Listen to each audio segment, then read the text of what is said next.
Шәшір қожалығында қазір екінші жылына іш башқарам. Ысқы құрыштарына биылғы сыйылда бір 2-3 атына әлі кірдік енді. Апрель башынан кірдік.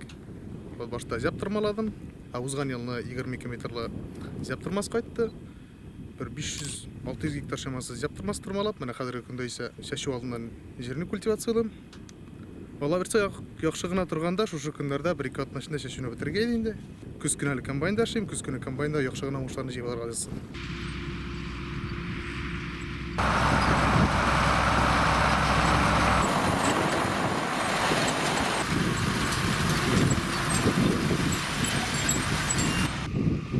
Биылғы сыйылына зептірмадық енді, 150 гектарға яқын.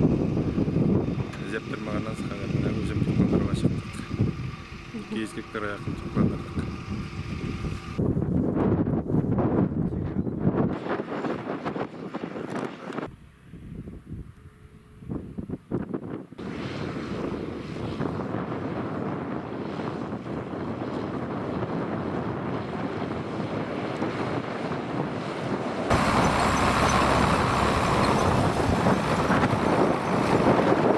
Bizden hocalıkta 3930 gektar, 32 gektar yer var. Şunun 1190 gektar, 95 gektar anı bizden közgü kultura.